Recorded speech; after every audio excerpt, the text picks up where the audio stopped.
మనలో చాలా మందికి వచ్చే ఒక డౌట్ ఏంటంటే మన జీతం మీద పడే ఇన్కమ్ ట్యాక్స్ ఉంటుంది కదా, అలాగే షేర్ మార్కెట్లో వచ్చిన ఆదాయం మీద పడే ఇన్కమ్ ట్యాక్స్ రెండు ఒకటే స్లాబ్లో ఉంటాయా, రెండు వేరు వేరా?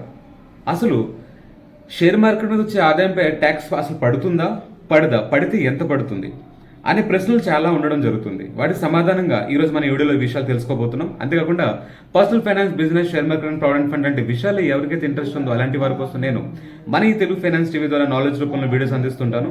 This is Satya Gumapu. Welcome to Telugu finance TV.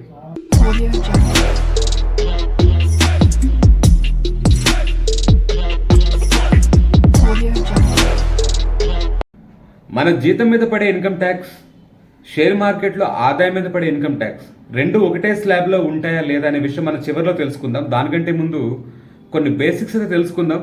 అసలు షేర్ మార్కెట్లో వచ్చే ఆదాయాన్ని ఎన్ని విధాలుగా డివైడ్ చేశారు, దేనికి ఎంత ఇన్కమ్ ట్యాక్స్ అనే విషయాలు తెలుసుకుని తర్వాత మనం ఆ ప్రశ్నకు సమాధానం చివరిలో తెలుసుకుందాం. మొట్టమొదటిగా ఏదైతే కనుక ఇన్కమ్ వస్తుందో షేర్ మార్కెట్ నుంచి దాన్ని రెండు రకాలుగా క్లాసిఫైడ్ చేయడం జరుగుతుంది. There are two classifications. Number 1, short term capital gain. Number 2, long term capital gain. మనం షార్ట్ టర్మ్ క్యాపిటల్ గురించి ముందు మాట్లాడుకుంటే కనుక ఎవరైతే కనుక సమ్ ఎక్స్ పర్సన్ షేర్స్ కొంటారు, కొన్న తర్వాత ఆ షేర్స్ని 12 months లోపే దాన్ని తిరిగి అమ్మేస్తే కనుక 12 months లోపే తిరిగి అమ్మేస్తే కనుక ఆ వచ్చిన ఆదాయాన్ని ఏదైతే ఉందో ఆదాయాన్ని షార్ట్ టర్మ్ క్యాపిటల్ గెయిన్గా పిలవడం జరుగుతుంది. 1 year స్పాన్ అనమాట. సో 1 year లోపు అమ్మడం వల్ల వచ్చిన ఆదాయంపై పడే పన్ను ఏదైతే ఉందో అది 15%. దీన్ని షార్ట్ టర్మ్ క్యాపిటల్ గెయిన్ ట్యాక్స్గా పిలుస్తారు. రెండవది long term capital gain tax. దీంట్లోకి వచ్చి 2018 వరకు 0 ఉండేది. 2018 తర్వాత అది 10% చేయడం జరిగింది.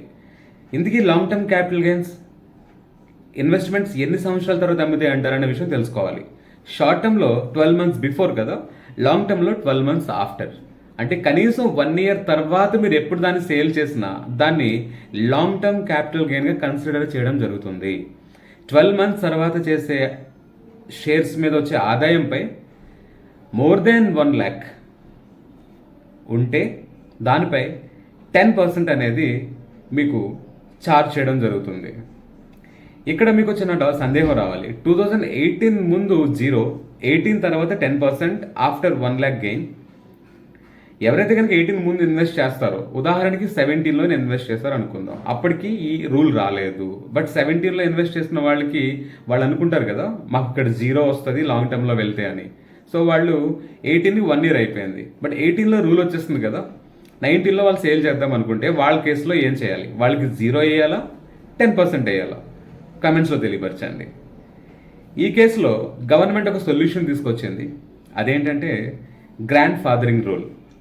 అంటే 31st Jan 2018 వరకు ఎవరైతే కనుక తమ షేర్స్ని 18 కంటే ముందు కొంటే కనుక 31st Jan 2018 వరకు వచ్చిన లాభాలపై, ఆదాయంపై 0 ట్యాక్స్, ఆ తర్వాత వచ్చిన ఆదాయంపై 10% ట్యాక్స్.